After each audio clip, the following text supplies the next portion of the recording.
You're watching Force 13's live streaming service.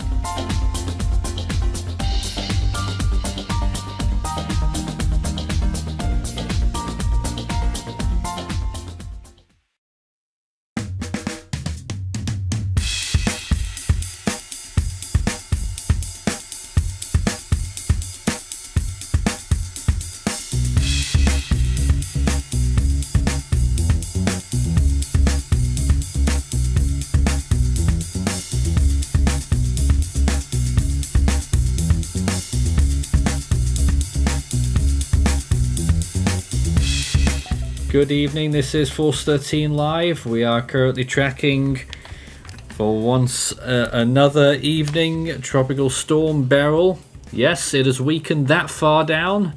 We thought we'd never see the day. It is back down to a 65 mile per hour tropical storm. Estimated central pressure 994 millibars. This was expected, and we are still expecting it to re-intensify later and become a hurricane again over the Gulf of Mexico later in the weekend.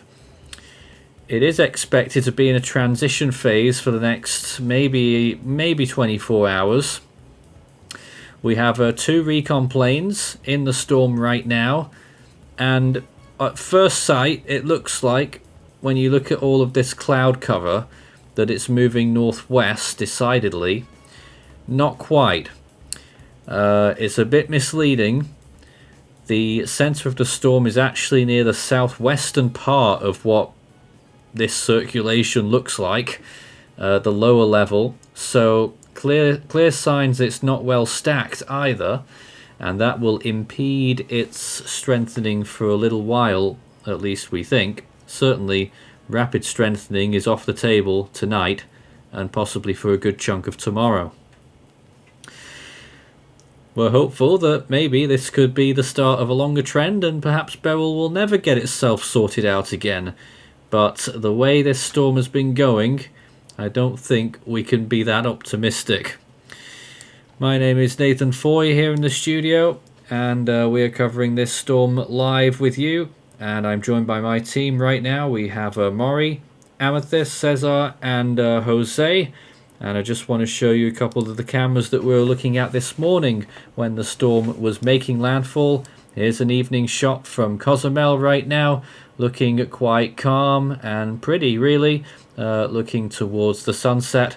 And in Playa del Carmen, it's busy again. There's lots of people out on the streets now after they did a quick clean-up this morning with leaves all over this thoroughfare, this pedestrianised thoroughfare here in the middle of Playa del Carmen, and everyone is back out there again, so it is back to normal in Playa del Carmen. The storm made landfall this morning at nearly 6 a.m. With winds of 110 miles per hour, Category 2, high-end Category 2 of course, and after that it weakened very quickly, and of course here it is emerging off the other end now as a 65 mile per hour storm. Recon are in the storm as mentioned, and we'll bring to you some of their data shortly. Well, let's just actually go straight to it then, because AF309 has just passed through the whether it's an eye or the center. They've got extrapolated 995.9, which is pretty high there. And another plane, NOAA 2, went through the center not long ago. What did they get? They got 993, or maybe 992 in their last update. Those are extrapolated pressures. The actual pressure might be a little bit higher. In fact, they did do drops on NOAA 2 not long ago, and they actually got 999 at 27 knot winds. Trying to figure out how close to that was pretty close to the center. So what it's showing here then is it's probably about 995, 996 millibars right now, according to these recon missions. And in terms of flight level winds, what they're getting at the moment, NOAA 2 recently got a 60 knot flight level wind, in the, must be northeast quadrant. Yeah, northeast quadrant, which looks to be the strongest. And the Air Force plane actually got higher than that. They briefly got 65 knot winds on the northeast quadrant. So it's basically telling us here that this is still close to that wind speed of 65 miles per hour. I'm just figuring out how high they were flying at that point. They were at 3,000 meters, so pretty standard. So it's holding wind speed, but the pressure is still rising a little bit, is what we're garnering from all of that data. Alright then, let's see if we can speak to some of our team right now. Of course, hurricane watches and storm surge watches have now been declared in northeast Mexico and Texas. The storm surge watches only in Texas. Cesar, you're not too far from the hurricane watch zone in Monterey, a little bit inland, but you're not too far from the cone and the storm's potential effects. Hello, Nathan, and everyone in the stream. Before Beryl was making landfall in Mexico in Playa Carmen, I've been inside in the conifers and Tennessee, but well, Beryl has been moving more to the northwest, and that means uh, getting far away from my hometown. I'm not sure if I'm gonna receive even some kind of rain, since the storm is really small, and all the clouds and the convection and the structure of the storm itself is more concentrated to the north of the northern quadrants. But I mean, let's see what happens, because you said something earlier in the chat we've had, that no storms or no hurricanes from Beryl's position have failed to intensify into a Category 2 hurricane, at least before Not quite. making landfall, The, the, if I'm the, not mistaken. Not quite. The stat was no storms in Beryl's position moving in its direction, obviously towards Texas. None of them failed to become a Category 1. A lot of them became Category 2s, and some became Category 3s. So, Yes, it's something to take note of that. its position moved from a tropical storm start, where it is right now, you know. Climatology would tell you with a great deal of certainty that it will become a hurricane, and that's exactly what's being forecasted by the National Hurricane Center. We're here for the 2 hours, by the way, up until the full advisory from the NHC. This was their last advisory, the 7 p.m. intermediate advisory, Central Time now, of course, that we're looking at. And just to reveal those warnings there, or watches mainly, but still the tropical storm warning, of course, for the Yucatan Peninsula, west of Cabo Catoche to Campeche. Hurricane watch for the Texas coast, from the mouth of the Rio Grande northwards to Sargent, and mainland Mexico from the Rio Grande south to Barra El Mezquital. A storm surge watch for the Texas coast from the mouth of the Rio Grande northward to Sargent. Hurricane watch is displayed on that chart, and in their earlier forecast advisory, they expected the highest. It's their highest forecast for this period of the storm now. They've gone up to 90 miles per hour, which is high-end Category 1. That's for that 1 p.m. Monday forecast point there, right as it makes landfall. And of course, clear to see on that imagery where it hits. If that turns out to be correct, it will be right next to Corpus Christi, and it will be moving towards the north through quite a lot of towns at that point. Interestingly, it does call for rapid weakening after that, right down to a tropical depression 24 hours later, and then turning post-tropical as it heads towards Dallas and northeastwards.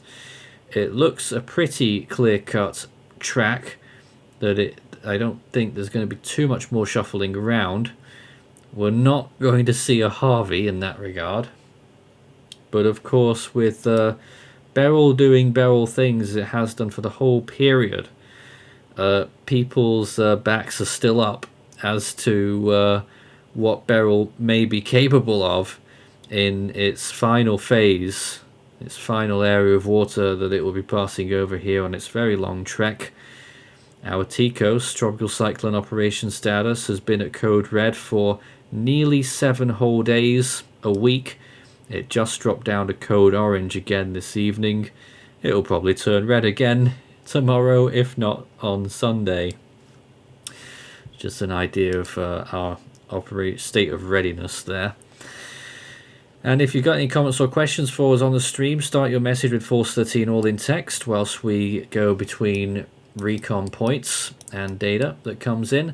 Brady says, is it true that Hurricane Beryl is the first hurricane strength storm to traverse the entire Caribbean Sea east to west since Hurricane Dean in 07? I believe very early on when we were live before the Windward Islands, that stat was brought up. I think that's correct. Is Beryl going to be Harvey 2.0? There's a non-zero chance of it getting as strong as Harvey. Honestly, really, it's a non-zero chance. It is still a very low chance. It doesn't have quite as long to develop. I don't think it's going to be a Harvey, though, because wasn't like a main thing with Harvey that it produced a ton of rainfall over the southeastern Texas area? This storm isn't necessarily a rainy type system. Yeah, I was talking purely about the wind speed. Yeah, You're totally right. Rainfall ain't going to be anywhere near. We're probably looking at maximums of 12 inches. Yeah. Did you want to say something else there? No, but also one thing to take account, if it does reach the same wind speeds as Harvey, which is extremely unlikely, then it probably would track more towards Louisiana and that region. Oh, that's so great. It probably wouldn't even be comparable towards Harvey at that point. But let's consider that out of the question because it's extremely low chance. Here's a different enhancement. This is the water vapor imagery. Huge column of dry air to its west. That's something that it's going to be battling. Wind shear is not going to be a particular threat for this storm because it has fallen to 15 knots or so and will remain at around that number until at least it is passing very close to Texas up to its final landfall, wherever that ends up being. It is possible if it does track further north that wind shear will rapidly rise before landfall, but as it stands right now at Corpus Christi, it won't. Do we think the Atlantic will be more active than the Eastern Pacific? What is our thoughts on it? It's happened before, I'm pretty confident in that. I just can't remember which occasions it did. I mean, obviously the two that stand out, 2020 and 2005, beat the respective seasons, but 2010 was also a season where Atlantic of course, yeah, because 2010 was dead in the Eastern Pacific. Yeah, and the Western Pacific as well. Yeah, Atlantic beat the Westpac, I think, that year. Yeah, the Westpac in 2010 only produced 14 tropical storms. Atlantic was, I think, 18 or 17 tropical storms. Yeah, I'm trying to think. I think it must have been at least 18. So really impressive that year for the Atlantic. But are the same conditions in play this year? I'm not sure because the La Nina was quite strong on the 2010 season. This particular year doesn't look like it's going to be a strong La Nina period, but lately the Atlantic has been, I don't know if it's the correct word to say, like very sensible of those changes in the within La Nina or El Nino periods, because with La Nina the Atlantic has been absolutely active, but with El Nino, the Atlantic wasn't that inactive as expected. We have a new So, drop zone right near the center here, with an 8 knot wind, 998. damn. Pretty I mean, high. that's good news, of course. But I mean, Beryl has been having pressure readings all over the place. That doesn't match really with the wind speed intensity. Yeah, all the So way through. possibly, so possibly could be considered as normal in burial terms. Well, that's it. The winds they've been getting would correlate to 65 miles per hour on the ground still. So 65,998 it looks like, which is still very, or maybe 997, which is still very, a little bit topsy-turvy there with that wind pressure relationship. Absolutely. But again, I'd I like to mean, point out that the center of the storm, the satellite, is a bit deceiving. We watch this little rotation, around the core of the storm. It clearly looks like the center of it is here, right? I think anyone could agree on that looking at satellite imagery. But big difference. In fact, the center, and it may become more clearer the more we look at it here, the center is actually in this gap. That is the center right now where the X is, almost noughts and crosses there. But this is the center, moving northwestward still at this point. And I think now that I've circled it, it actually does look a little bit clearer that is where the center is. Certainly the low level center, but still possibly poor stacking with the mid level center maybe still here, or maybe it's going to fix itself with these new bands that are just coming in on the sort of western side. So it is deceiving, but the center is in this dry slot.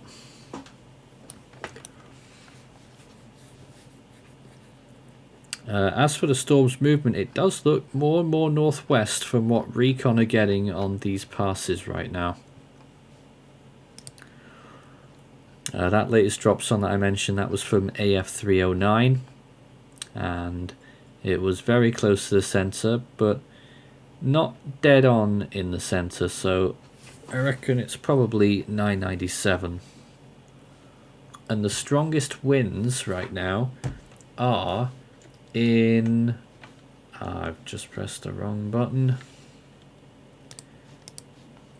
The strongest winds right now are in here. This area right here, which you'll find is the northeast quadrant. This is where the strongest winds are, where we found just about hurricane force flight level winds, which would correlate to about 65 miles per hour on the ground. They're just flying through. AF309 just flew through the northwest near this area here, and they've just gotten 55 knots in there. That's again at flight level. And the other plane, NOAA 2, which flew off into a more east-northeasterly direction outside of the center, I don't want to really call it an eye, found 60 knot winds. They're still flying out. Just double check their drop zone data again. I don't think they got anything interesting out of that. Oh, that was the one that was 999 at 27 knots, but still not quite in the center there. Quite close actually, but got quite a bit of a wind on that north side. And just noticed that left bar is wrong. It says 4 a.m. Central Daylight Time. Of course, it's 4 p.m. as of that data. In fact, it's not even that, is it? It's like, time is it there now? 8 p.m. 8 p.m. But that is current data apart from that timestamp, so don't be fooled by that. This storm is just over 1,000 kilometers, 650 miles or so from Corpus Christi, so it's not terribly far away, and a similar distance from Galveston.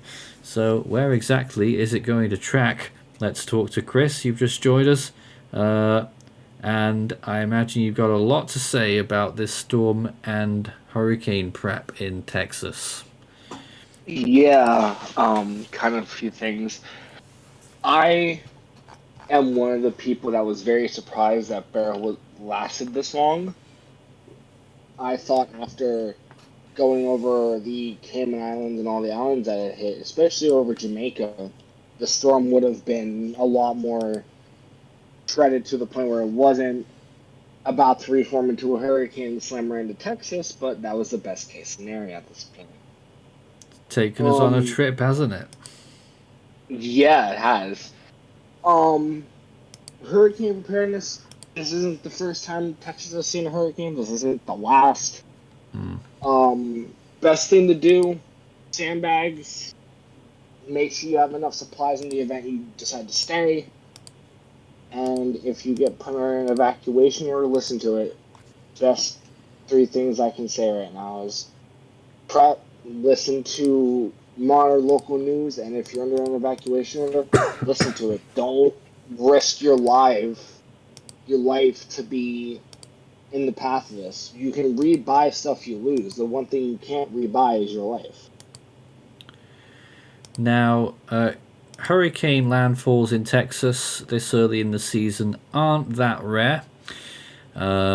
Certainly category 1s, I can tell you that along the coast of Texas there have been 1, 2, 3, 4, 5, 6, 7, 8, 9, 10, 11. Actually, not quite, just 10 hurricane landfalls in June, never mind July. And in the month of July, you know what? I think there's actually been less. 10 in June in history, and 3, 4, 5, 6, 7, 8, 9, 10 as well in July. So it's completely even. So that will break the deadlock there if this storm makes landfall in the recorded, in the historical record. 10 June hurricane landfalls and 10 July hurricane landfalls in Texas. So in that 170 year record there, that averages out at what? Is that 1 point? I'm trying to figure out what that means. Nearly one a decade.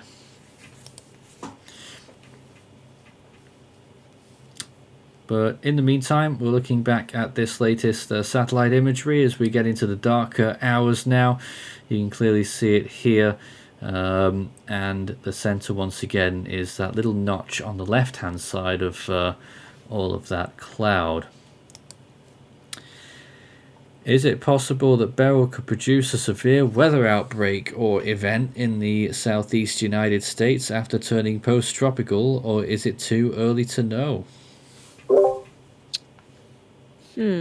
I've not even considered that. I have no clue. Well, as always with tropical cyclones, there is a chance for tornadoes and severe weather threats on the northeast side. So maybe towards the Houston area, maybe just southwest of it, there could be a small chance for tornadoes and some other severe weather, as is typical with this northeastern side of cyclones. I mean, we did see some tornadoes in Texas with Tropical Storm Alberto, and that system Yes. also had those tornadoes on the northeastern side. In the rest of southeastern United States, I'm quite unsure. One storm that might make you think that these storms still have potential to cause severe weather even after they turn post-tropical would be Tropical Storm Ida or Extratropical Storm Ida in 2021, which caused some tornadoes in the northeast. But this, I don't think it will be strong enough to cause anything like that. I mean, if you look at the models here, it's expected to head into the Oklahoma Arkansas We region. will pick up on the models in just a sec. Keep that loaded there. We will talk about that in detail shortly. Okay. Star Striker says Shear and the Yucatan did a number on Beryl, literally. Well, Beryl didn't. There was another record that Beryl could have broken. to break the established trend, every single storm that's ever made landfall on Cozumel northwards, which is where I'm drawing this line, any storm that makes landfall there northwards, there southwards, that way, and Beryl's track went this way, so it was near that line. Anywhere south of that top line, any category 2 storm or stronger has lost 2 categories or more when it made landfall on the Yucatan, and so did Beryl. So Beryl wasn't so smart that time, even though of course it's been defying us the whole time, and I think some of us almost expected that it would survive as a hurricane. Well, thankfully it hasn't. Any chance of a center migration under the heavy banding like we saw in Dorian, says March3258, one of our big fans. Now that is an interesting comment. Recon will let us know if there's any signs of that happening, but looking at the wind data, it's pretty clear cut that the center is still towards the left hand side of all that convection, and it doesn't look like there's any sign of a relocation. We'll let you know if that changes though. And could Beryl undergo a relocation cycle? That's pretty much the same question there. Not impossible, but at the moment no signs of it right now. How warm or hot is the Gulf of Mexico? Well, and that's another point that where the storm is going to be struggling initially. Temperatures off the north coast of the Yucatan are often pretty cold because the currents take the warmer waters more easily through into the Gulf of Mexico from the Caribbean and further south of the Bay of Campeche.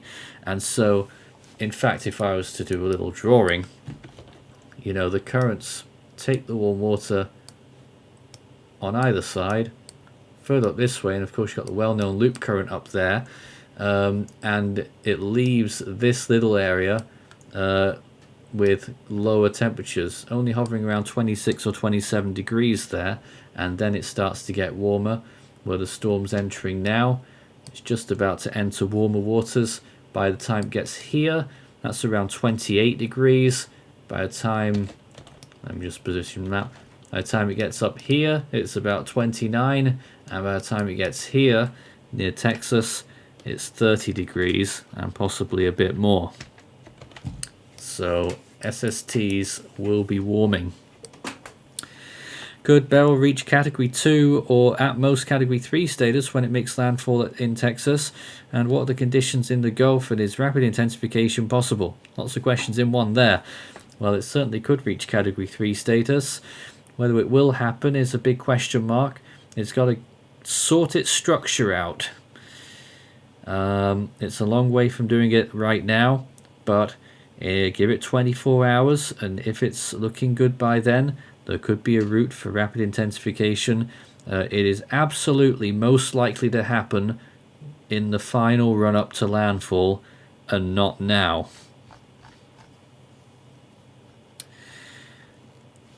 In the meantime, let's go to Maury then and take a look at the models, all of the different scenarios, and I'm sure you've got a roundup of that right now.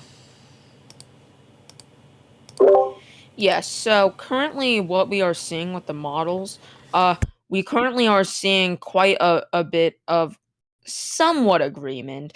There is still some differences between a lot of the models. Specifically, the main outlier you may see is with the icon, which currently takes it into the Houston metro and pushes it as a seemingly a 967 millibar, I believe, Category 2 storm. I can't see the winds from this angle. But yeah, that could be a 3 at that intensity. It's close. It is close. But with that scenario, that is still unlikely at the moment. Of course, if this system does shift further towards the east, and towards the north, then we could be seeing a more likely case for that.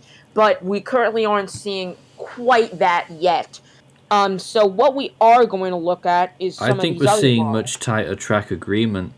I'm just looking whilst you're doing this at the GEFS ensembles, and everyone apart from one has a Texas landfall. So basically, all around the Texas coast, you've got landfalls, and somewhere in the middle, it's going to end up happening. Which one? Which model was that just then? That was the HWRF. Let's go back to that just now, and it showed a pretty strong landfall as well. Yeah, let me get back to the winds. Yeah, here, those are Category 3 force winds, I think. Those seem like Category 3 force winds. If you look, I Yep. don't know why. Yeah, Category 3 force winds, 969 millibars. And it makes landfall very close there towards Rockport, Port Lavaca, somewhere in Boy. that region. But then you can see it quickly weakens as it enters into land, and then eventually heads towards the tri-point between Oklahoma, Arkansas, and Texas. Good This is lord, what probably happens to that structure there? where. Well, look at it by that point. It's just got a huge wind pattern there. Usually they stay quite concentrated after landfall. I imagine that's Well, just HWRF doing HWRF things. yeah, it probably is. But you can see this is a quite powerful system being depicted on the HWRF. And the thing with the HWRF, it has been forecasting, like doomcasting with this system a lot. But but sometimes it was right with the predicting Category 5 status with the system. However, a more likely scenario for this system is probably what's being depicted on the HMON. Now, this reaches Category Alright. 2 status, and this approaches towards the pretty much the same area in that area. I don't know what that bay is called. But as this moves inland, of course, you can see it weakens, and you can see it. It also does that thing where it spreads out the winds too. So I don't know. I don't Maybe know that. what it's called either, but it's just off Port Lavaca there. Yeah, it's off Port Lavaca. Uh, and this system would be a strong. The Port one O'Connor. thing I disagree with the HWRF is because I think it would only reach that intensity if it head further east, because there's not enough time for it to strengthen that much if it heads a more southerly track. NOAA 2 have actually finished inside the storm now. They're heading back. They only did 3 passes. And AF309 are still within the storm. They've done 1 pass so far. And they're now shimmying down the western side, moving southwards. And they'll probably position for a southwest to northeast pass next time. And we'll let you know how that goes. But if you've just joined us for the time being, recon data is giving us wind speeds of about 65 miles per hour, which is what it's currently, the current intensity is according to the National Hurricane Center, and probably a pressure of around 997. Were there some more models there, or were you finished? Yeah, we can check some other models, specifically just the GFS and the ECMWF. The GFS has pretty close to what the NHC is forecasting, a Category 1 hurricane to make landfall near Corpus Christi. No, actually, that's a brief Cat 2 landfall there, 84 knots.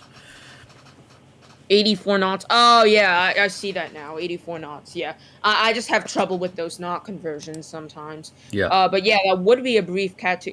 What I'm noticing with the models, a lot of them do have it reaching Cat 2 status, so I don't know if they're going to, if the NHC are going to up the chances for that at all. Climatologically, most of them do. reach Yeah. Category 2 status. Yeah, and this one too, the ECMWF, it looks like it does as well. This time That's slightly before landfall, and it manages to sustain itself for a little bit while remaining inland. This one, though, makes a much closer pass towards the Houston metro, which actually I would believe would be a stronger system if it does make that pass. But I'm unsure. I mean, it could just be a category 2 if it does make that close pass to Houston. But that's very interesting that the Euro model has that. Anyways, that's all for the models. that But run's you, actually showing 90 miles per hour, so you're just marginally out on both of those in different oh, directions. okay, okay. So But high in I Cat do 1, believe, ECMWF, low in Cat 2, GFS, pretty much the same. yeah, I do believe though, if it does head towards Houston, it would be a stronger storm. Okay. Is it possible that the storm becomes a major hurricane before landfall? It is possible. We don't know if that will happen yet. Do we think they'll issue evacuation orders for the coastal Texas area by tomorrow, or will it be when the National Hurricane Center issues hurricane warnings?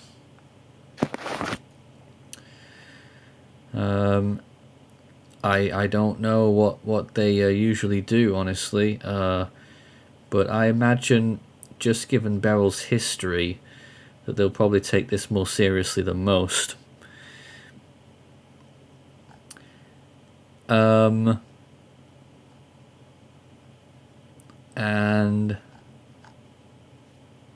just double check. Yeah, someone said that HWRF is showing a Category 4, but it wasn't. That was at 850 millibar level. It's a Category 3 at the surface on that forecast. Yeah. So Even Category 3 status cannot be ruled out if Beryl moves slower than it's projected. Yes, that's another thing. If it moves slower. current movement is 15 miles per hour, and given its current distance from land is about 600 kilometers from where it will make landfall, 600 miles from where it will make landfall, we think. Well, a mathematician out there will be able to extrapolate that movement. I think that's 40 hours. 40 hours at this speed to get to Corpus Christi.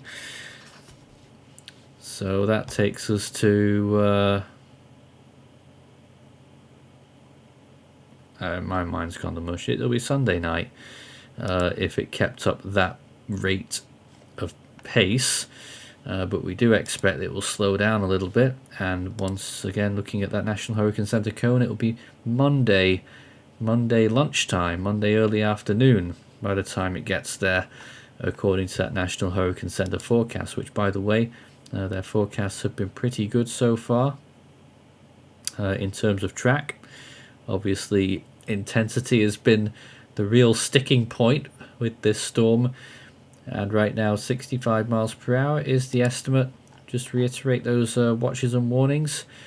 Hurricane watch from Barra El Mezquital to Sargent, Texas, from mainland Mexico. Storm surge watch for the Texas coast from mouth of the Rio Grande to Sargent, and tropical storm warning still on the northern part of the Yucatan, west of Cabo Catoche to Campeche. So, whilst we've still got it, just another quick look at Playa del Carmen this evening, and there's plenty of people out and about on the streets, so it appears that Playa del Carmen, at least the main spot, has not really been impacted by the storm. When we were watching this camera this morning, there were several little periods where the winds got very strong, but really this area dodged the worst conditions as well. The storm capitulated as it was making landfall earlier. As you can see, tons of people around. This morning though, this parts of this walkway was littered with leaves and other similar debris. Small scale, no branches down or anything like that from these trees. So Playa del Carmen probably only briefly got tropical storm force winds, despite only being around 30 kilometers away from where this Category 2 storm made landfall. But as you can see, a busy evening in Playa del Carmen in the wake of Hurricane Beryl. In Tulum, though, it was closer to the storm, and I don't know much about what happened there. They may not have been so lucky, but I'm not actually sure on that.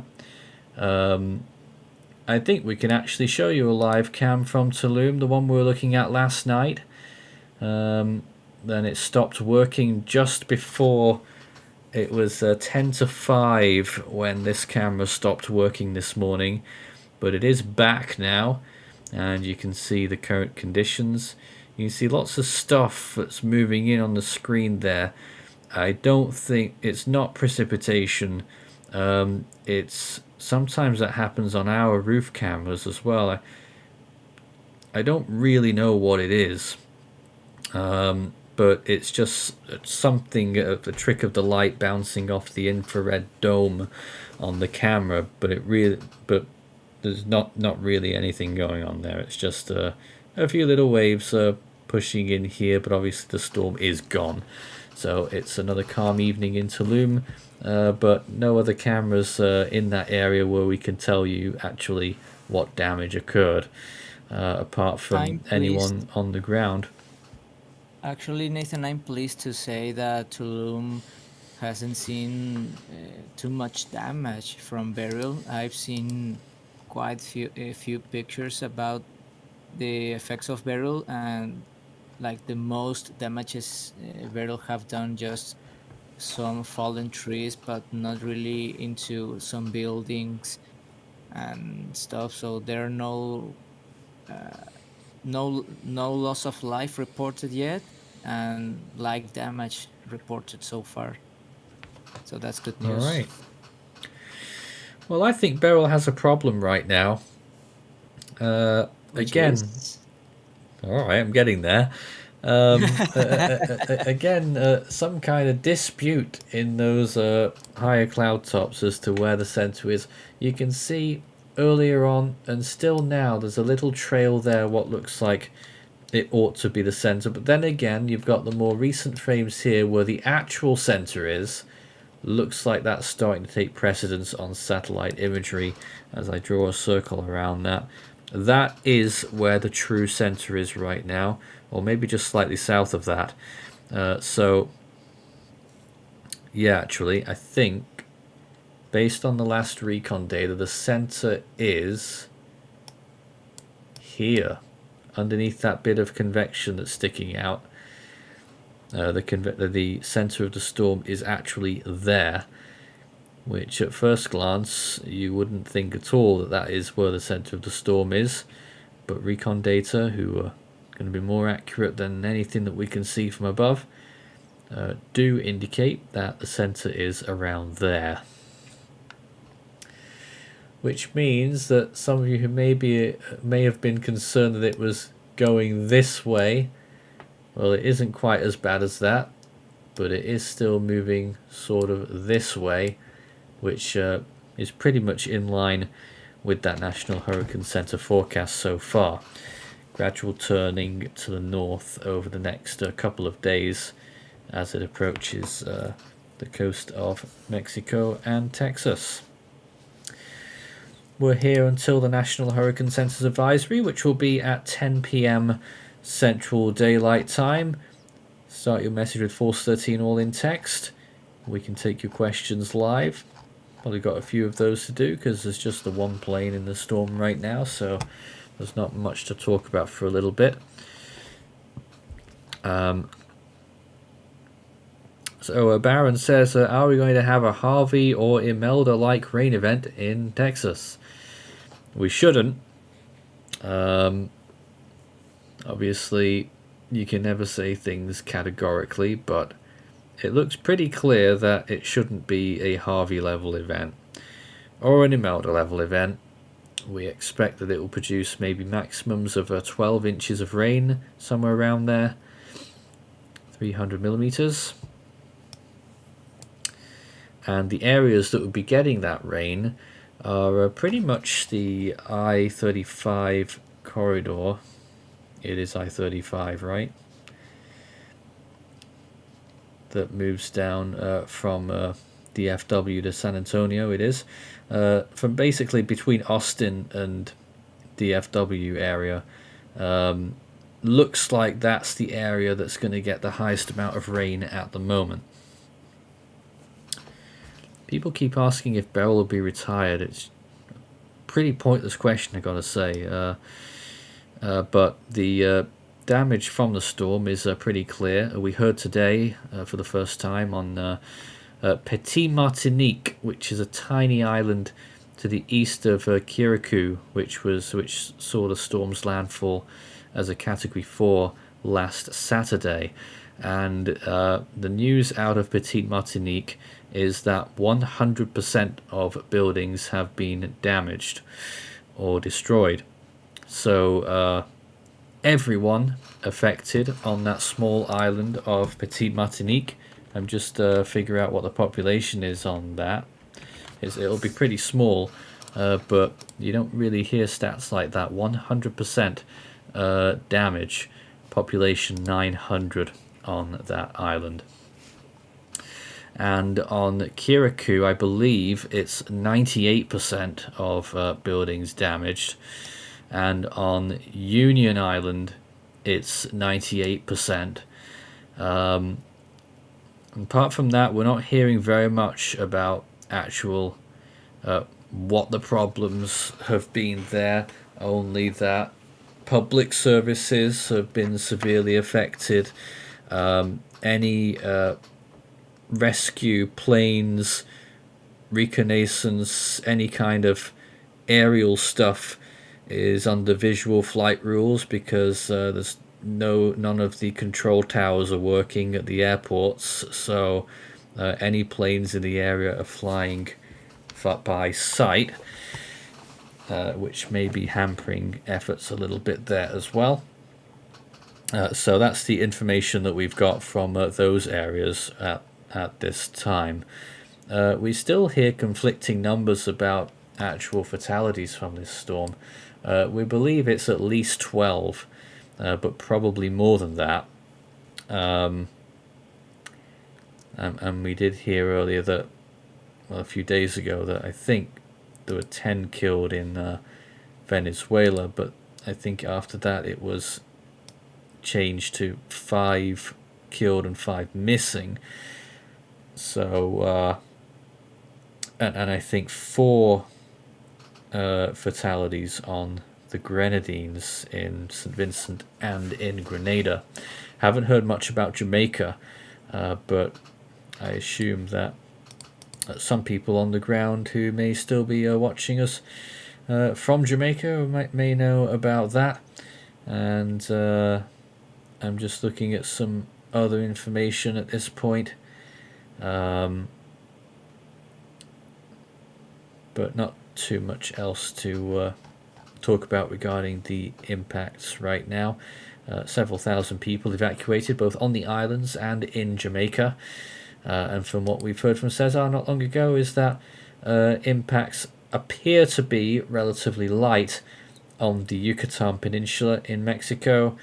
Not sure about Cozumel though, which got worse conditions, apart from the fact that those cameras that we were looking at survived the night, and as you can see, entering a new night now, looking out from Cozumel towards the mainland in the distance there, the lights of Playa del Carmen, and in general it looks like Cozumel didn't get too bad a ride, although at times this morning when we were watching the coverage about 4 or 5 a.m. when we were also live, is that they got some really pretty strong winds and very high crashing waves and a storm surge of up to 6 feet.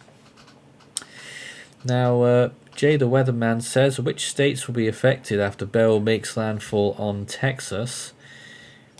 Well, I'm at the moment it may only be Texas. that's a possibility that it may be completely gone before it enters a new state. Some scenarios have it stalling a little bit and ending up in Louisiana. Others take it further northeast to Arkansas, possibly southeastern Oklahoma, and then up into Missouri. But still quite speculative at this point what it will do in the later period. Don't forget the NHC cone, the center of the storm, could track anywhere within that cone in the next 5 days, and that takes it pretty far north and east. And certainly the cone has been shifting east all the time. I think last time we did a stream we were saying, or maybe it was last night, that the storm could have still tracked west of Del Rio. Well, that's changed a lot. At this point, the cone suggests that it wouldn't even go west of Laredo.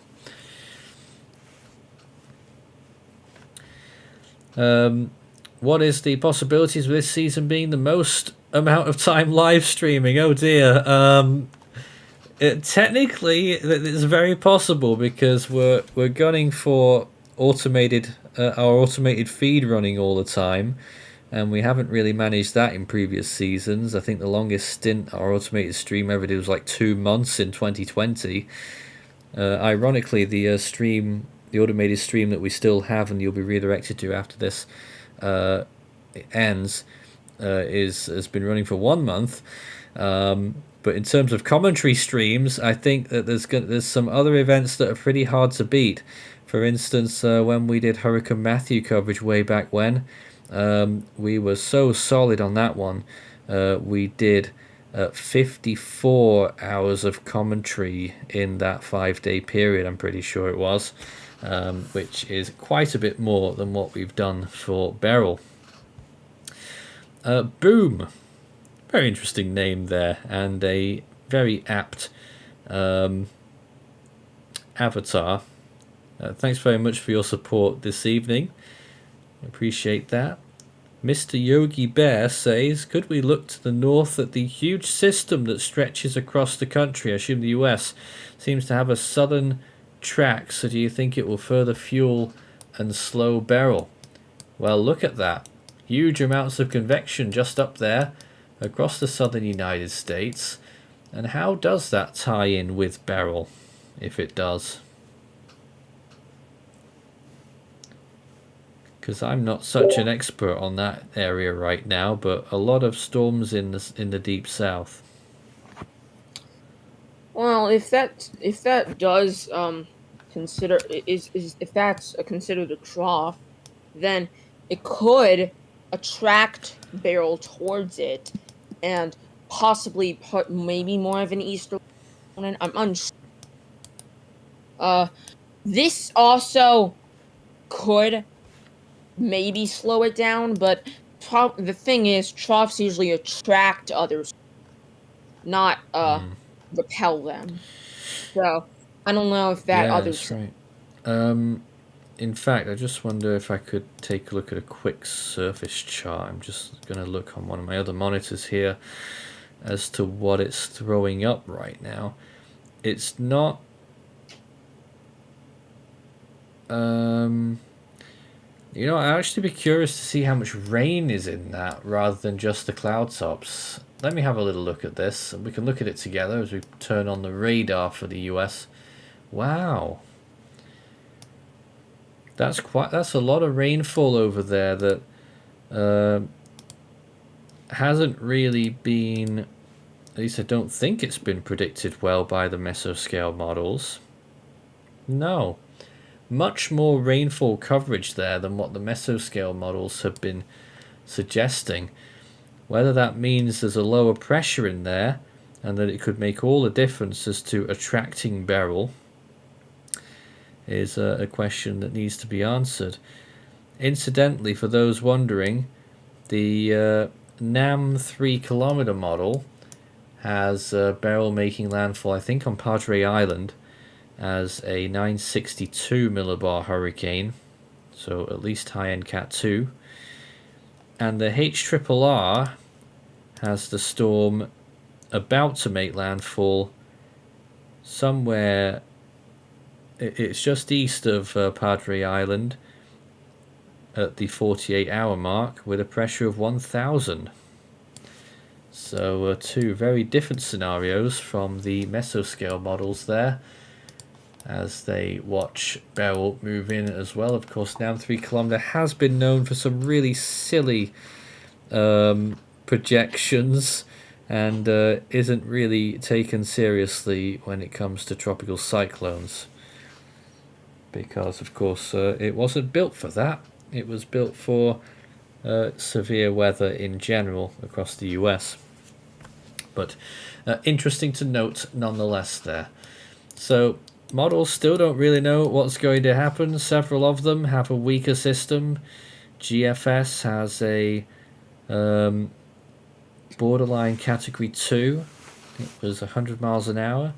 Euro was 90 miles an hour.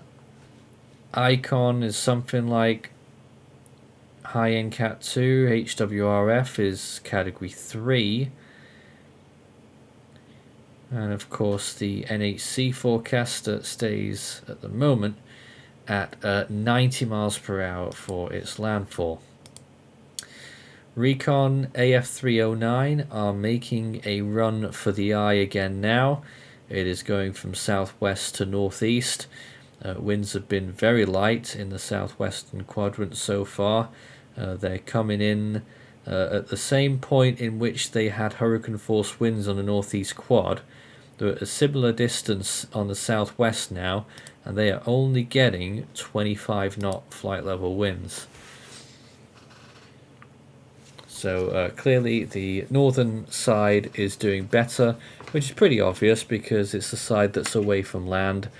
But especially the northeast, which they caught 65 knot flight level winds earlier, but a very gradual decrease in winds as the plane entered the sort of eye area. It's not got an eye right now really, but it's got a very gradual shallow base where the center of the storm is. Shallow depression basically is what it is. However, it still, according to that data, contains winds of 65 miles per hour, and as far as we know, pressure estimate somewhere around 997.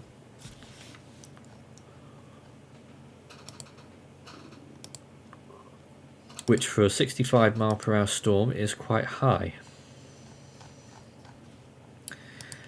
Just the one mission in the storm right now as we come up to the end of this hour. So anyone in the team want to mention anything right now? Yeah, I'd Floor's like to open. mention me. Yes, it's Cesar. Thank you. You mentioned earlier that Cozumel, the island of Cozumel, was also kind of affected quite severely by Beryl, by the winds, of course. Yes, they've received more damage than actually Playa del Carmen and Tulum. Even that Tulum was literally in the direct track of Beryl. But fortunately, the damages aren't that bad, but of course are more severe than reported in Tulum and Playa del Carmen. More light posts, excuse me, fallen. A lot of like billboards. If I think it's, I think Now, this is posts, are what you I. talking about like telephone poles or? No, the electricity Right, poles, power light pylons. pole. Yeah, exactly. They were well, they were fallen. Of course, some buildings received certain kind of damages in different like categories or certain kinds of destruction. Some light destruction, others quite a bit more. But still was a small area which received the most damages. So at least no life no loss of life reported as well. So I think in that Yeah. way are some kind of good news. But yeah, there are quite some damages, of course. You're watching Force 13 Live. We've just reached the next hour of coverage, and this is the hour in which we will get the National Hurricane Center's advisory. So we'll get their new information. The news right now is that Beryl is estimated winds of 65 miles per hour, estimated pressure in the upper 990s by the looks of things, according to recon planes right now. There's another pass that's about to take place from southwest to northeast in the next few minutes. The Hurricane Center will update both their intensity and their forecast over the next 5 days, and we'll get the very latest from what they're expecting as they produce that next cone in an hour's time. I don't know whether they'll be issuing any new watches or warnings. It's not been that long since they issued the Hurricane Watch, and I don't think they'll be doing a Hurricane Warning yet. But I think tomorrow that will happen. Its appearance right now is not the best, and that's being kind. And what's more is that if you're just joining for the first time, you'd be forgiven for thinking that the eye was in a different place to where it actually is. When you look at it right now, you may think that the eye is somewhere around here. You can't even see what... Oh, there it is. I've just drawn it. You might think it's around there because it looks a little bit like an eye or the center with things rotating around it. But it's dead wrong. The eye, the center of the storm, is actually here, which is well towards the west of where it appears that it may be on satellite, and that is data according to Recon. Mr. Yogi Bear, thanks very much for your support in this stream, thanking us for our work, I think, and we appreciate that. Would we put Beryl in our top 100 hurricanes? Now, that of course a subjective question, possibly for our team to discuss there. I think it could have a shot at it, definitely. Beryl was a really impressive storm by many reasons, but I mean, classified as a top 100 storms, it's a very subjective criteria because we've seen a lot of amazing and incredible storms around the globe. Not out of question that Beryl it's one of the most at least interesting hurricanes that ever happened in the Atlantic, and even more, and of course recently that we've seen a lot of historical storms that have been breaking records all over the place in the last 10 years. So damn it, I mean, yeah, could be inside of the top 100, at least top 100 storms in the Atlantic, but not sure if worldwide. Could be, depending on the criteria of anyone, of course. Has Beryl traveled the most amount of miles in a week for a July hurricane? I have no idea. Although I think so far Emily's still travelled further, but Beryl will beat that. Then again, if you count the June part of Beryl, then I suppose it's a bit more. I have no idea what kind of record is the record for a July storm. No, actually, Emily did travel quite a way. I'm just looking back at the map again. Emily became a tropical storm only a few degrees further west than Beryl did, but in the end, Beryl will win because Emily made landfall further south in northern Mexico, of course, unless Beryl does the same, but it appears very unlikely at this point. Start your message with Force 13 all in text, and feel free to send in questions. But at this time, there are none right now, so we'll wait for some more recon data. They will be entering the eye shortly. In fact, they're very close right now. Give it another 10 minutes for the next data drop, and they should be doing it. And right now, they are very close to the eye, or what is the center.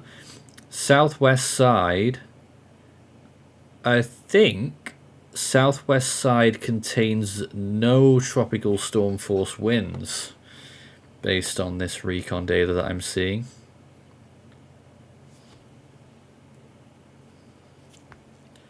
They've got a little bit still to go to the center, but I think they're going to find no tropical storm force winds on the southwest side. I mean, that happens with tropical cyclones.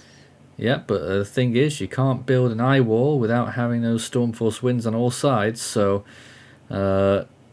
if that stays the same for a bit, then Beryl will struggle to strengthen any further. Nathan. Hello.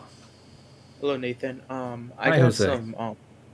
I got some video cameras from Texas near Corpus Christi, and you should take a look at this one. Look at like everyone like on the beach. Like you can see like everyone on the beach. I think they're all waiting for Beryl at this point. Like you can see like tons of cars.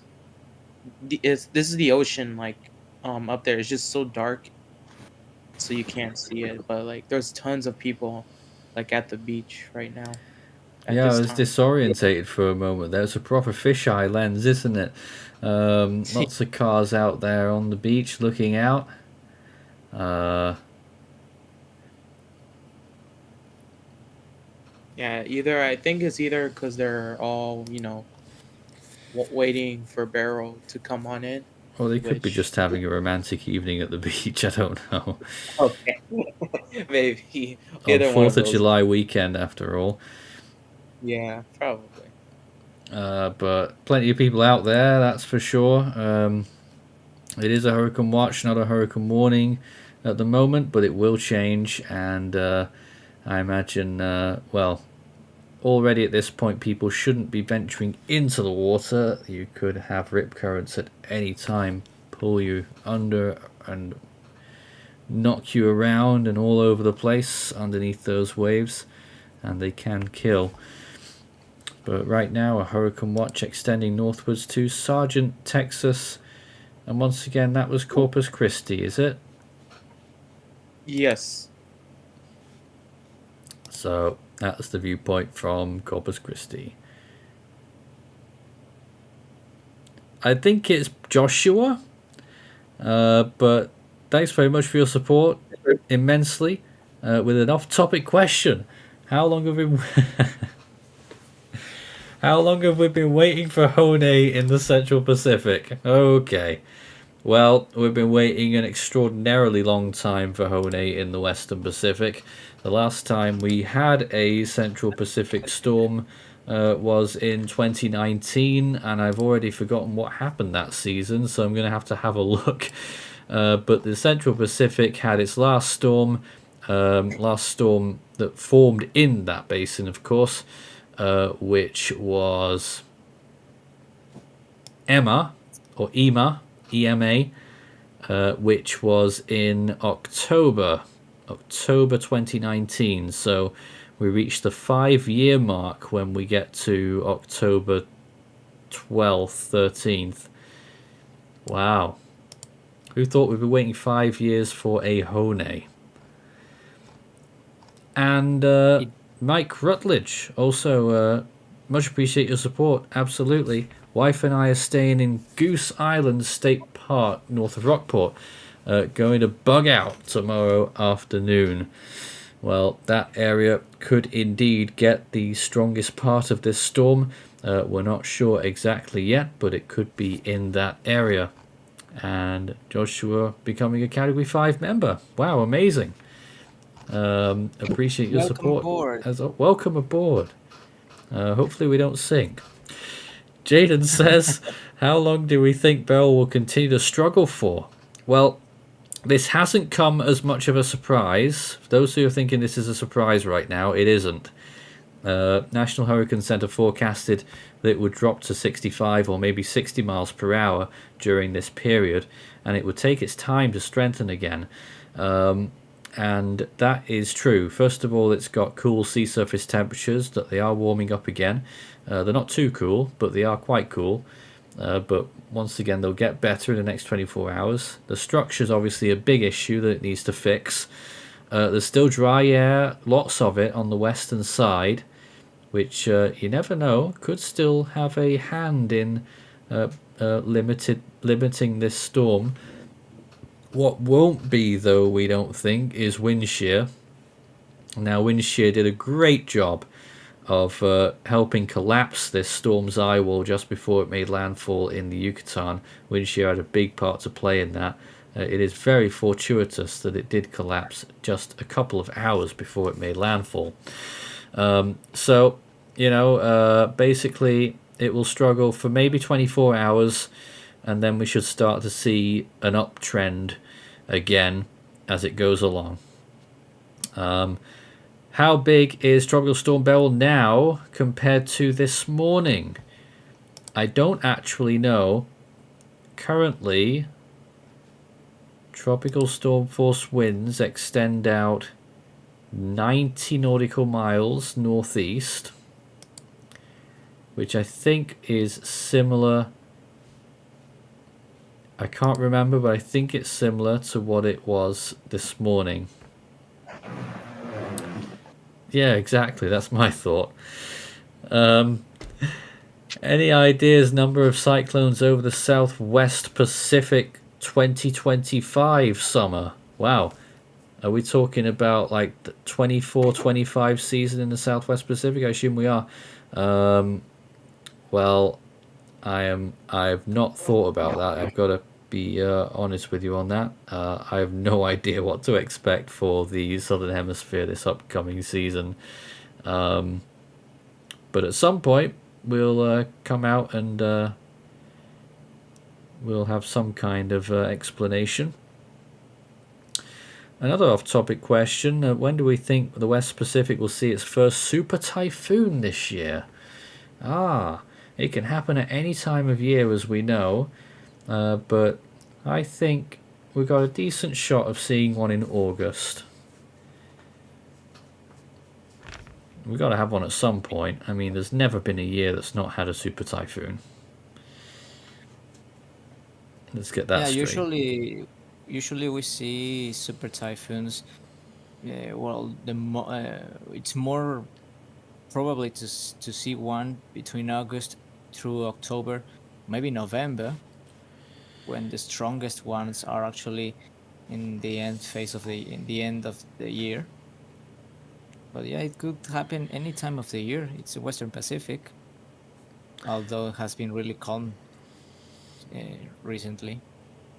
Ari says, what in the Central Pacific is keeping Hone from forming?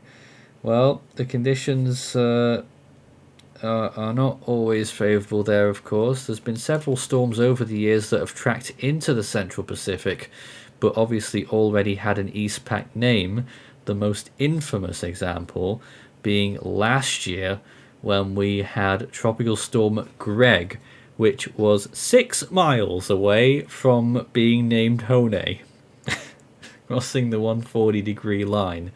I had run out, I'd got my wiener costume ready, because I've done a little, it's gotten to such a circus that whenever Hone forms, I'll be doing a live stream to talk about it in a wiener costume, so look forward to that whenever that happens.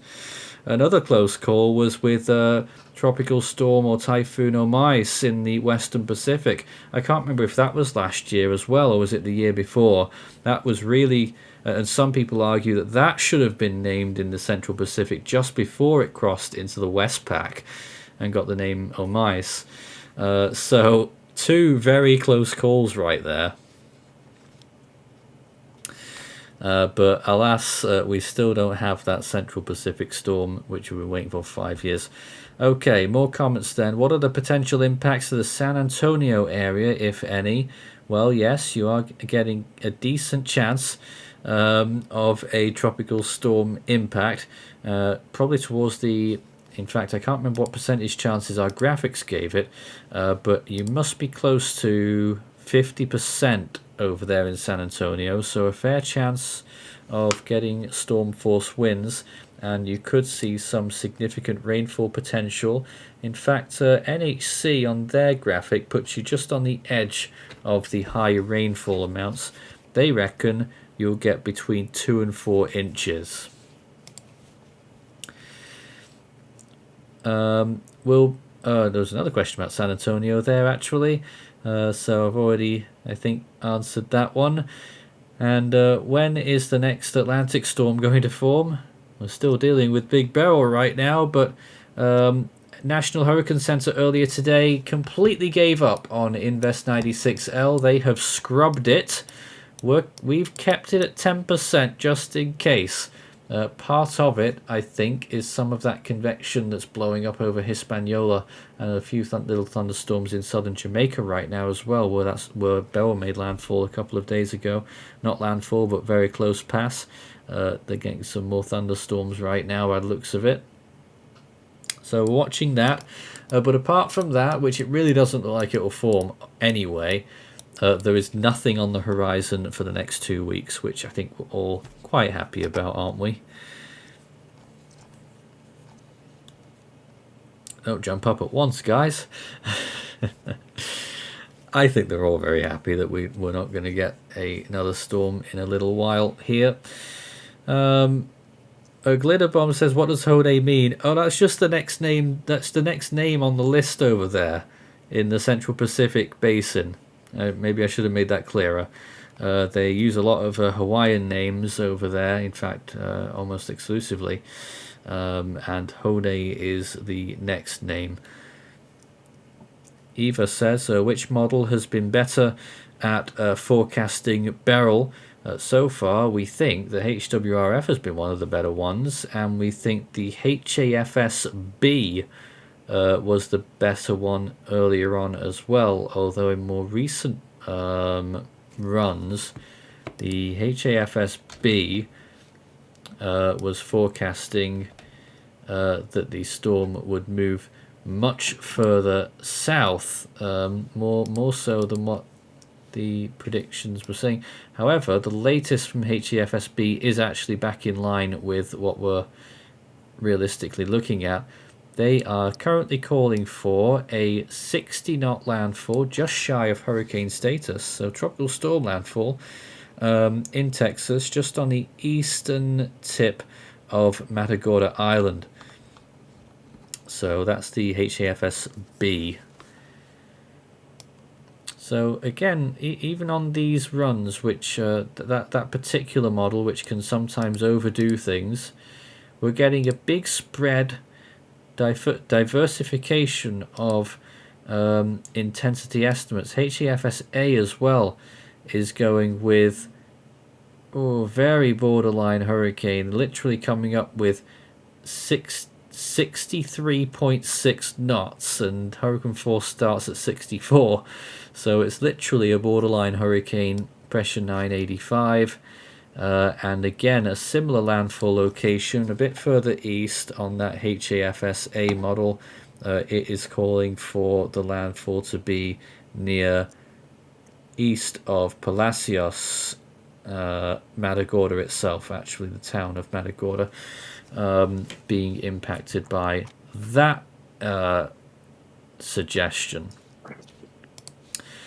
We must have that aircraft update by now. Yes, Recon have just moved through the center of the storm again and again. Very shallow. They didn't get any tropical storm force winds in the southwestern quadrant. And now they've gotten extrapolated and with no wind. So they've gotten right through it.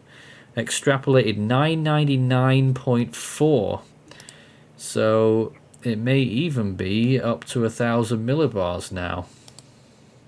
And I think we've already got the dropson data.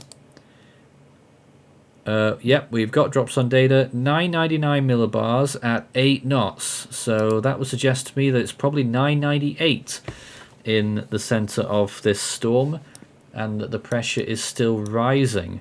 As a matter of fact, in flight level pressure, that pressure's risen a lot extrapolated, risen a lot. 996 at their last pass, 999.5 at the newer pass. So again, signs of further weakening here, which is, as long as that, the longest that it can go on for, that's some great news there. That it is certainly not overperforming at this point, and if it keeps going a bit further, we could start to say that it's actually underperforming.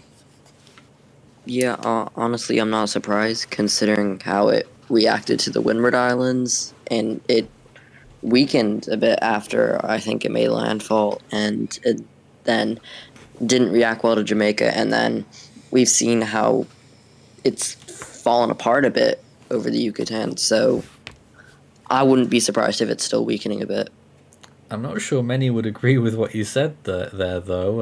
It held its own really well through the earlier islands. Well, it definitely held itself, but it didn't strengthen much as it went through them, from what I saw.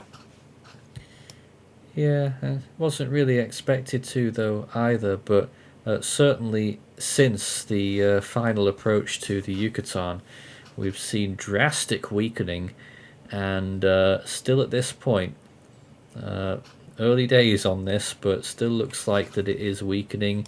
SFMRs that they got on the southwest side coming in, maximums really of 35 knots. Flight level winds coming into the centre there, 30 knots, southwest side. And they're still working on the northeast right now, but so far only 30 knots, but they'll probably get a bit higher. They're not actually going northeast, they've turned eastwards at the moment. So they're going east, and we'll see what they get. But as of right now, latest drops on there, 999 millibars with an 8 knot wind. So probably 998, which is much lower than what it's been, and it is actually expected because the National Hurricane Centre's last forecast had the storm weakening into the overnight hours and reaching its minimum at 6Z, which is 4 hours away from now. That's the National Hurricane Centre's take on when the storm will bottom out in strength, and from there they expect that it will strengthen. So as it stands right now, it is still moving along that forecast. It's not yet underperforming, and I'd be really pleased if it was, but currently it's around the forecast. Whenever we get the info from the National Hurricane Centre on their new update, we will let you know. It probably won't be for a good while yet because recon is still flying around. They might even get another pass depending on what they're doing before the next advisory. So let's see if we can get some more questions now.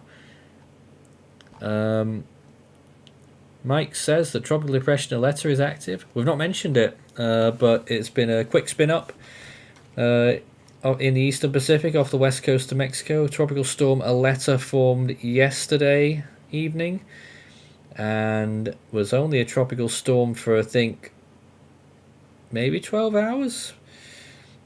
I think it was 12 hours and down to a depression, and there's hardly anything left of it now. I would be calling it a remnant low, and I think the National Hurricane Centre will as well at the upcoming advisory. Indeed, we may get that information very early because they like to get the East pack out the way when they have a big storm in the Atlantic, but we'll let you know about that one as well. But it really looks like it will be a remnant low. Yair says, did Beryl do a center relocation? No. It's just that the upper level clouds are in a different place to where the lower levels are. There's decoupling that's been going on, caused by the landfall and probably wind shear, because it's no real coincidence that the displacement is off to the northeast, which is where all that wind shear was earlier today. So, no center relocation at this point, and no signs of it yet. Will Beryl intensify before landfall? Everything points to it. So, still could be looking at a substantial hurricane still at landfall. Like I said, even if this is still weakening, it still isn't falling below the National Hurricane Center's forecast, which is crucial here, because that forecast still calls for a high-end Cat 1.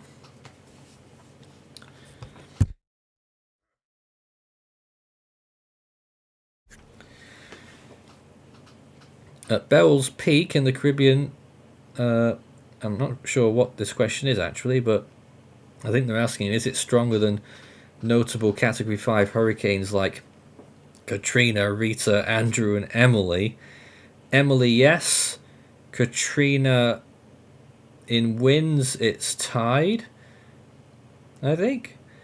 But pressure is way off. Rita, nowhere near on either count.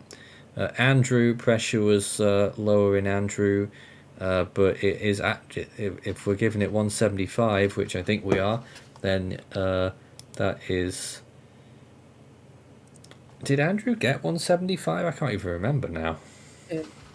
Outside of the Gulf of Mexico, no. Yes, outside Wait, of the are Gulf you of Mexico, yes. Yeah. what Yeah. are you So talking tied with about? Andrew that as well. Nathan, are you talking about landfall with Hurricane Andrew or No, just at the the peak. Just intensity. Rita Oh, was 180, but of course didn't At make least. landfall with that intensity. I forgot. All I know, I thought it was 165 at landfall. Probably that's all I know, unless there was I'm an pretty extra. sure it was 175. I need to jog my memory. It's been a long day, folks. I only slept 4 hours last night because, well, I was actually monitoring the UK election. But today I've been looking at all this Beryl stuff, and we've been at it since early this morning and still here late this evening. So let's get some more questions at this point. Other people are talking about a Harvey or a Laura incident about to happen to Beryl. Is this actually possible? Yes, I would say it is possible to have a Harvey, but it is very, very unlikely. And I'm only talking about winds, I'm not talking about rain and the flooding. That is pretty much impossible. There's just not enough energy, I don't think. It's too early in the season, even for Beryl. Laos Mapping says, when Beryl made a borderline landfall on Jamaica, it weakened slightly to a Cat 2, then overperformed to a Cat 3. Could it do the same again? Beryl was a 4 when it was around Jamaica, but it was a little bit weaker before that, of course. But it stayed at Cat 3, I'm pretty sure. But as for the question, could it do the same again? Well, when? Are we talking about at the Texas landfall? We could still see plenty of jumping around its intent. It just depends what the core is looking like by the time we get there, really. And, yeah, people saying, will it be like Harvey? How many records has Beryl broken so far? Probably loads. I really don't know. But I mean, plenty. yeah, 20, plenty, whatever. Yeah, I mean, Beryl broke the record of the earliest Cat 4 and the earliest Cat 5. I mean, of course, in 413 terms, we have Hurricane Audrey of 1957 being a Cat 4, but that's not officially, unfortunately. But in talking in official terms, Beryl is the earliest Cat 4 and Cat 5 hurricane, the strongest July hurricane ever, the strongest June hurricane ever in terms of wind speeds, because by pressure it's tied with Audrey and Earliest Alex of Cat 5 2010. hurricane. Strongest Yeah. ever direct landfall on the Grenadines, Yes, that's true. and it became so close to making landfall on Jamaica, which would have made it the strongest ever landfall on Jamaica, stronger than Gilbert. Imagine that. And Gilbert was a monster of hurricane, but of course in Jamaica was a Cat 3 intensifying. Yeah, nearly did it. It was also the there was something to do with it being the furthest south, something or other. Maybe furthest It south wasn't this major or furthest south Cat 4. possibly further south Cat 4 because the Cat 5, I think it's Matthew I think officially, or Matthew maybe must have it beat, yeah.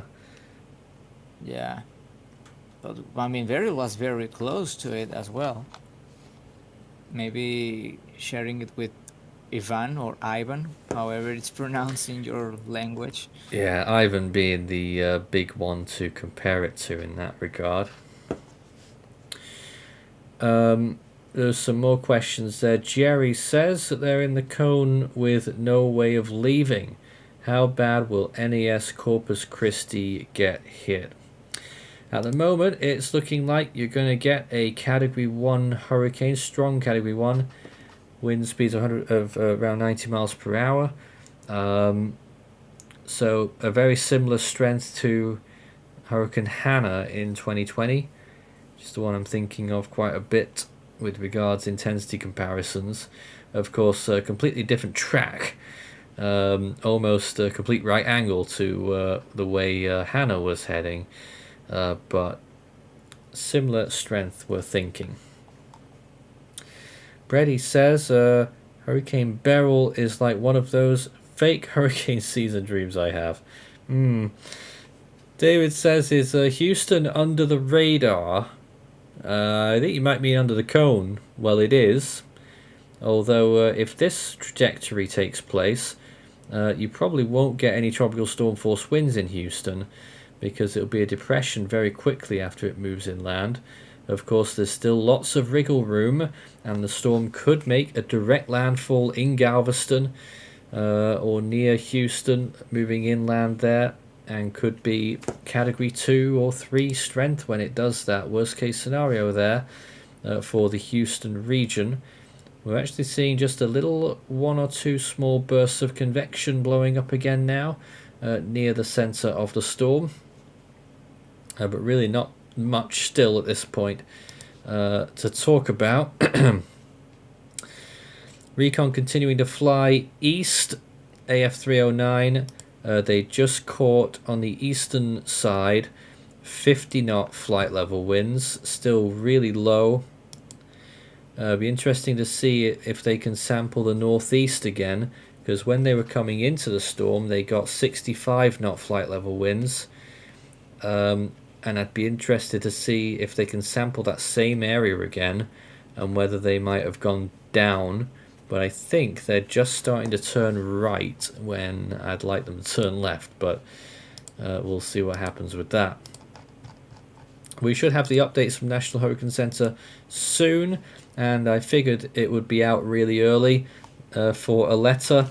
Aletta is dead. It's a post-tropical cyclone now.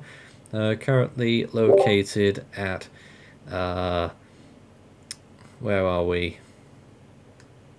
Can't even see the 18.4 north, 111.6 west. It's moving out over the eastern Pacific now, and they're giving it winds of a measly 25 miles per hour. Amazing.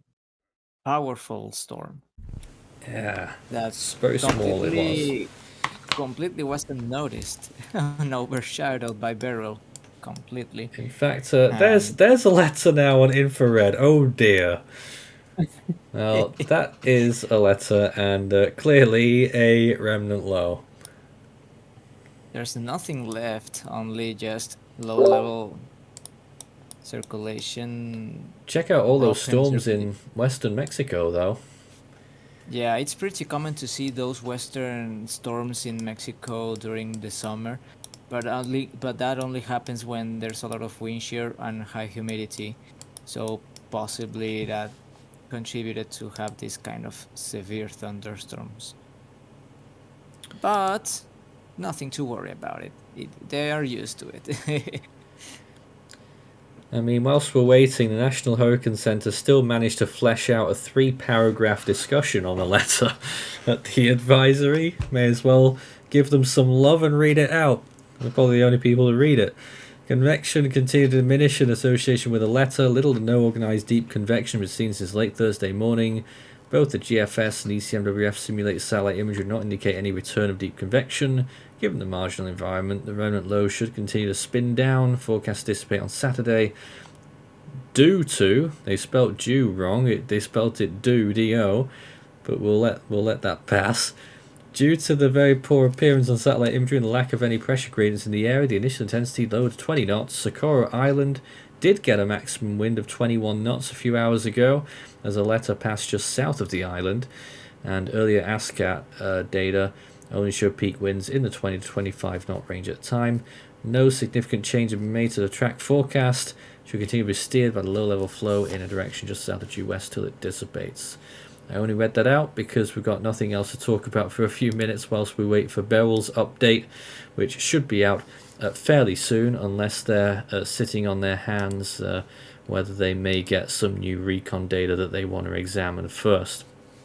However, they are still travelling eastwards, and they've just caught another wind about 48 knots in their latest data drop.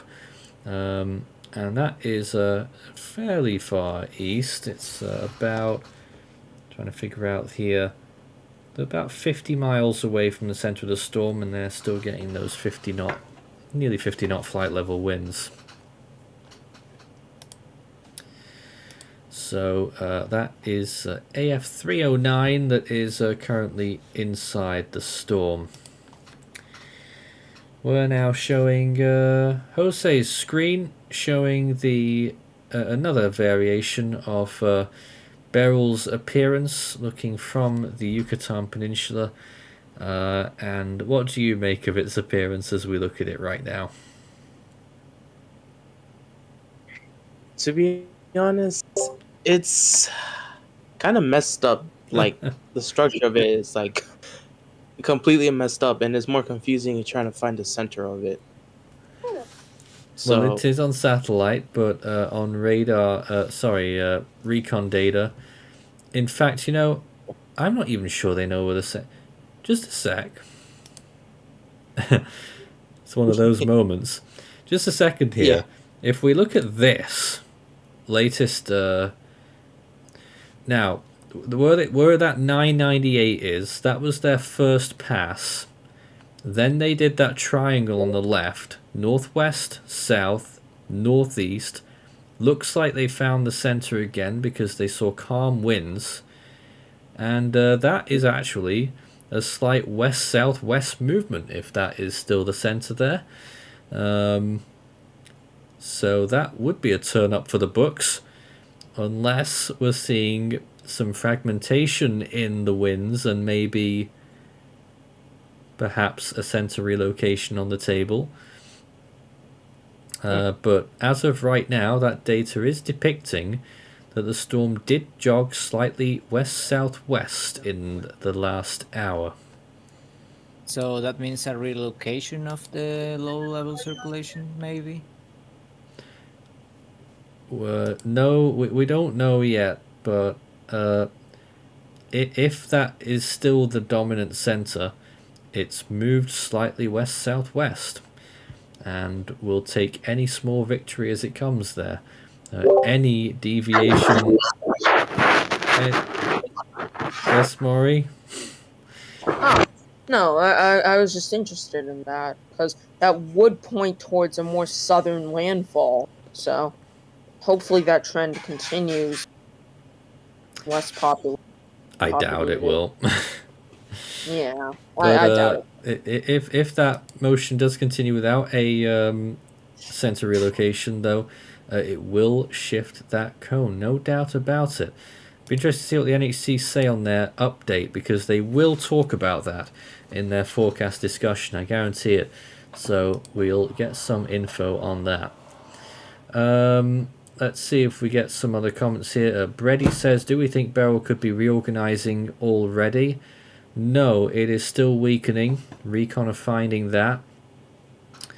From what we're seeing, and even now, you look at this latest imagery, yes, there's a little band of convection on the north side, but nearer the center, just on the east side, the other parts of the convection is actually fading. West side, maybe one or two little bursts of convection starting things up again, but as of right now, they are recording pressures that are rising, and they are getting winds that are still weakening. JTP says that the last recon pass through the center showed no true west wind, that the center might actually have opened up. And goodness me, that would be a even bigger story if that's actually true, because that would put its whole tropical cyclone status in jeopardy. I doubt that is the case, but because they would... Yes, they didn't find any westerly winds, but they went straight through the center, and they haven't sampled the south side, which is where the west winds should be. They've not been in there. I see what you mean, though. There's some very curious wind directions near the center.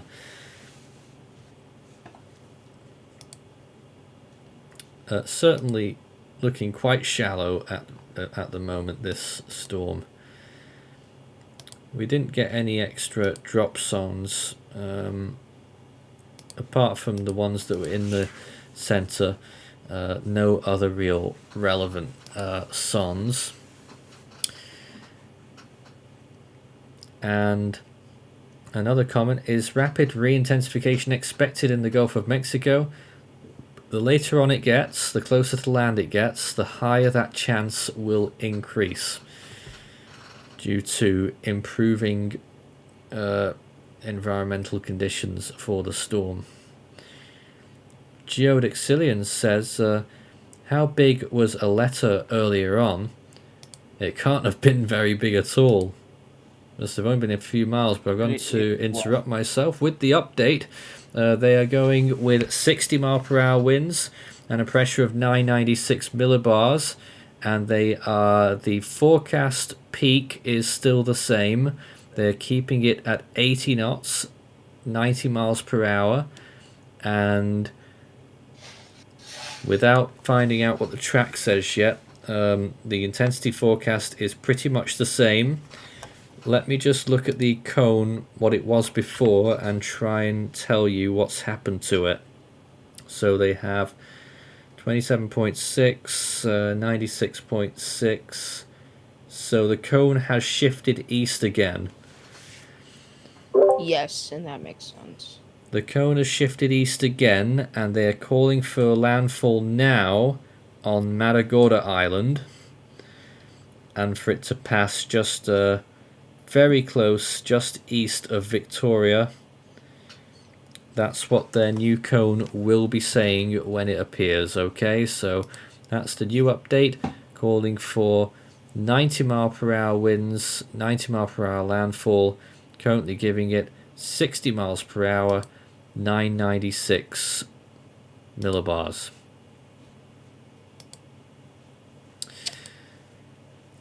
We've just got that raw data at the minute. We don't have any other info yet. We don't have any information whether any warnings have changed. And of course, they'll have their forecast discussion, which will probably contain lots of juicy insight in the next few minutes. So just stand by there. But the news right now is that Beryl weakens a little more to 60 miles per hour. They think it will still be 60 miles per hour 12 hours from now, but they are still expecting that the storm will curve even further east than expectations that the last forecast had, and that it will make landfall on Matagorda Island is now their forecast.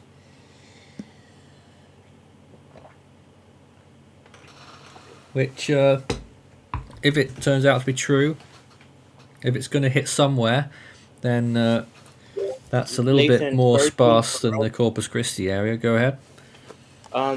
the advisory just came out from the National Hurricane Center. The public advisory has, yes, Beryl now over the southern Gulf of Mexico. Hurricane and storm surge warnings have been extended eastwards along the Texas coast, and that the tropical storm warning on the Yucatan has now been discontinued.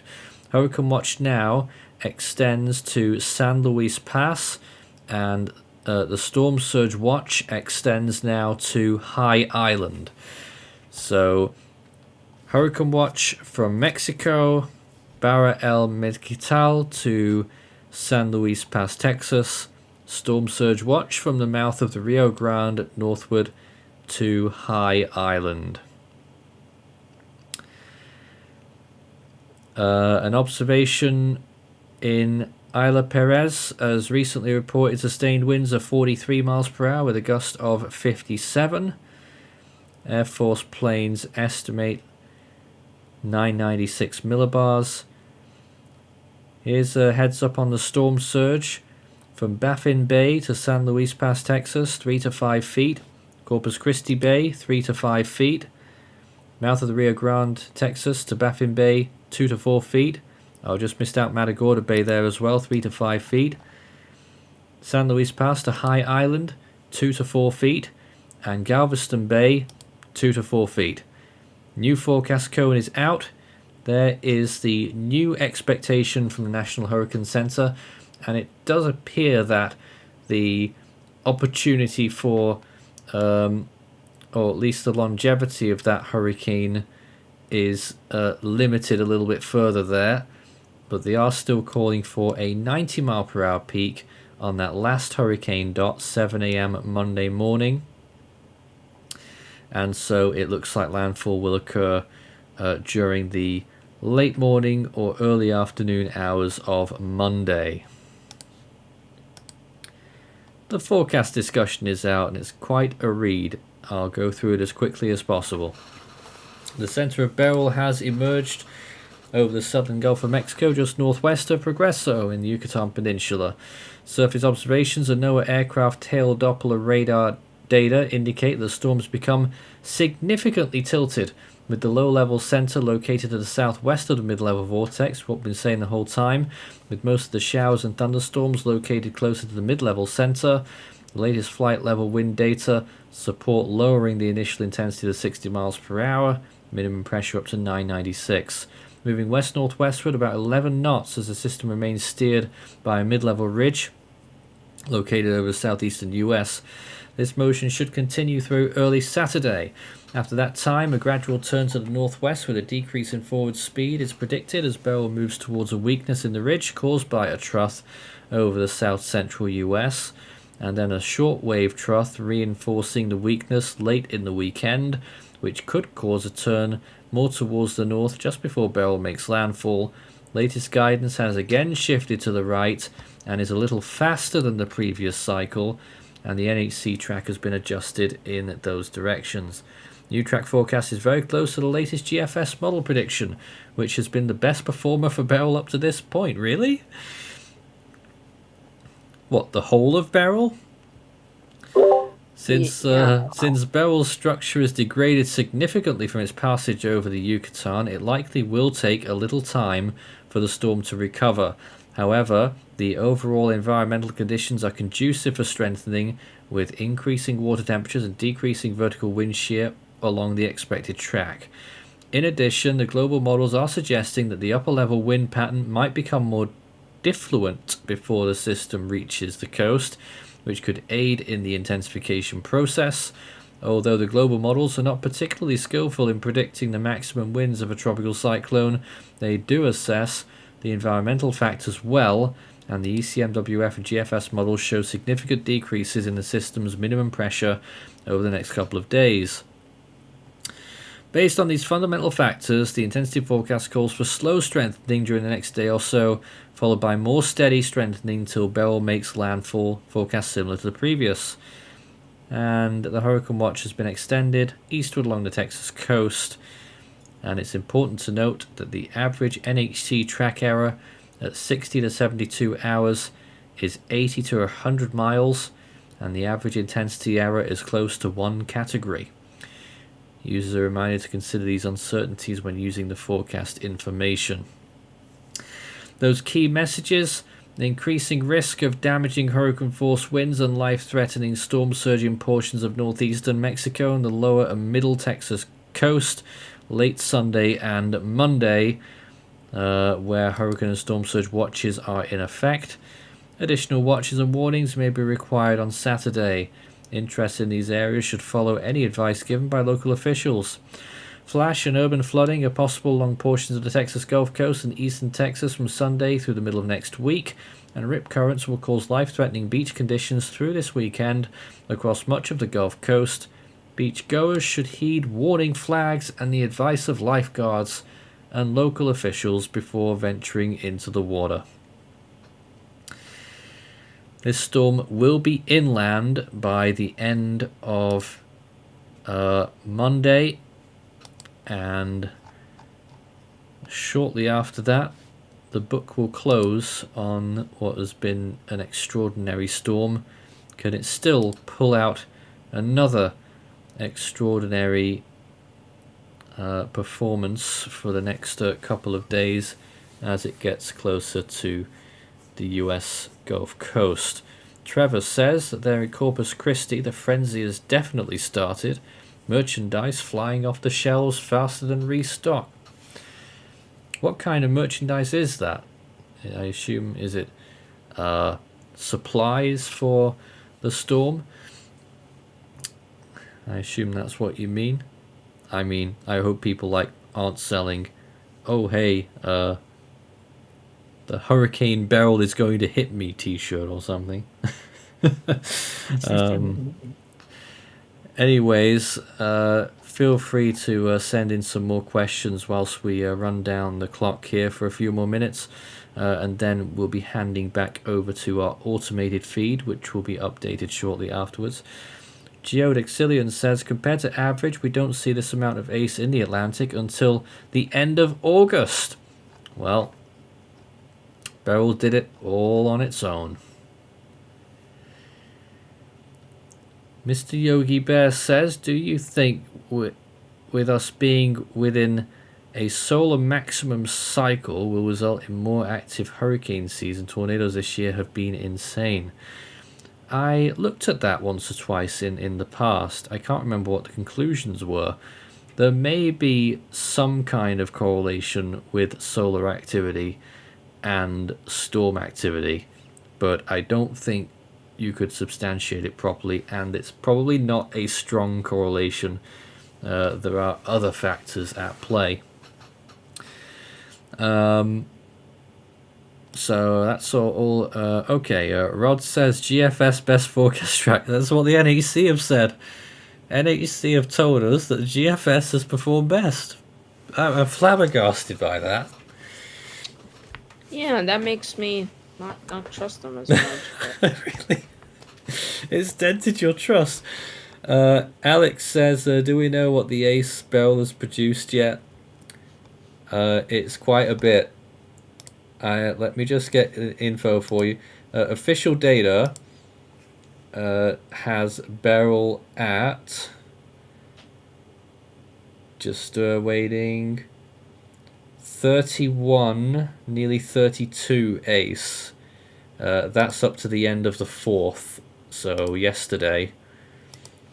As of the end of yesterday, it was 32, pretty much 32 units of ACE. Add on today, it's weakened a fair bit. It's probably at about 33 and a half now.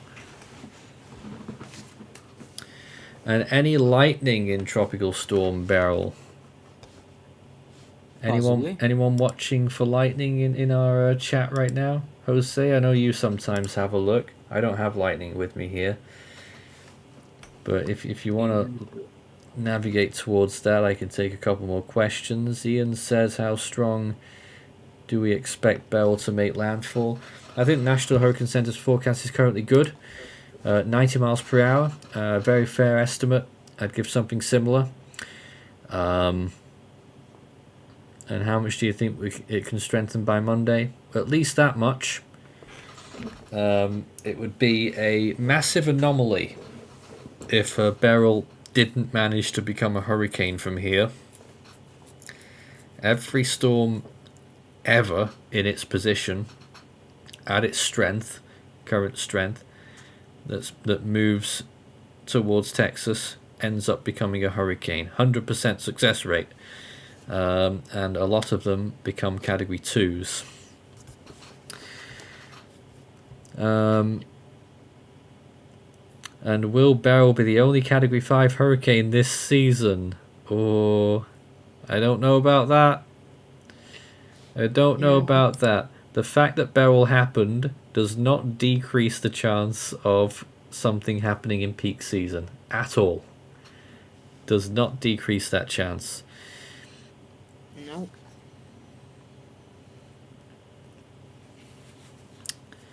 And that's a good point, Geodixilian, as well. We probably have Beryl's ace at just a tad higher, considering that we went with a higher peak intensity. Apart from that, though, I don't know actually. There may have been times where we might have thought it was weaker than the NHC, so it probably evened out. So it'd be about 33 points.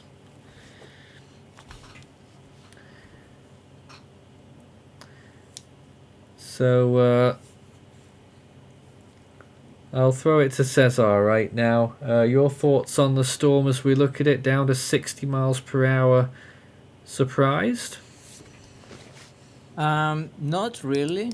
Not really surprised, but I'm actually kind of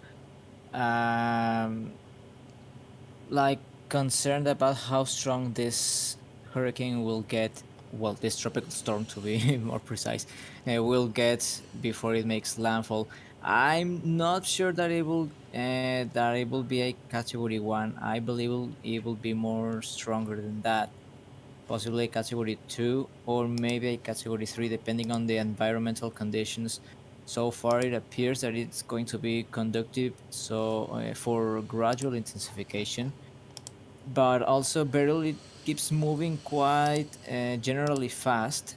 So, of course, in some terms, if a hurricane moves fast, less time for preparation for the people, but also less time for hurricane or tropical storm effects in a location.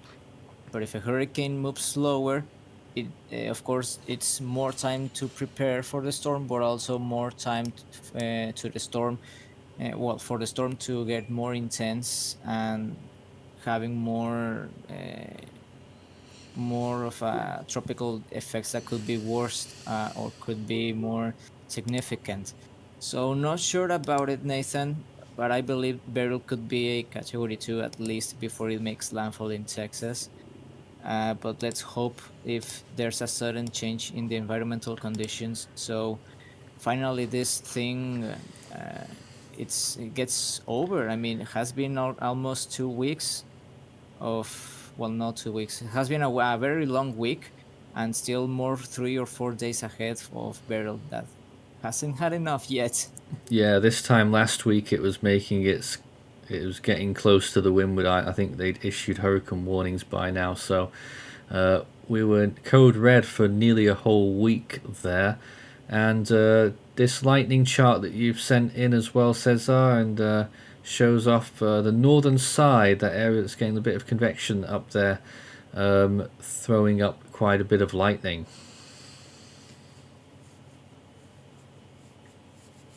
Yeah, all the lightning has been active in the northern quadrants of the storm, where all the convection is like the strong one, or where it's more the convection is stronger. But of course, as soon as the storm starts to get more intense and starts to get its act together again, probably we'll see more lightning activity on the center. It usually happens. Yeah, one or two stray flashes near the center on that chart before, but most of it is in the big cloud tops to the north which are still pushing out, but in general Beryl looking really poor on satellite imagery for once. Not got huge cloud tops, they're only just into -60s there in a few spots. And certainly the aerial coverage of those cloud tops is very small indeed. Very reminiscent of a mid-range tropical storm at best. Well, we're finishing our coverage here for now. Thank you very much to the team for taking part. And we've got still a long way to go with this storm as it heads towards the coast of northeastern Mexico and Texas. Hurricane watches and storm surge watches have been extended eastwards. The storm expected to make landfall throughout the course of Monday. My name is Nathan Foy, and we'll be throwing you now over to the automated stream, in which you can track the storm 24/7 all night long tonight and throughout the course of the next few days as Beryl takes on Texas. We are expecting to go live tomorrow at 9 a.m. Central Time, and we're probably going to do a short stream at 9 a.m. Covering up to that advisory, and we'll probably have much more coverage in the evening, but we'll figure it all out. We are expecting to go live 9 a.m. Central. Until then, have a good night from us and the team and everyone behind the scenes here. We'll see you again soon.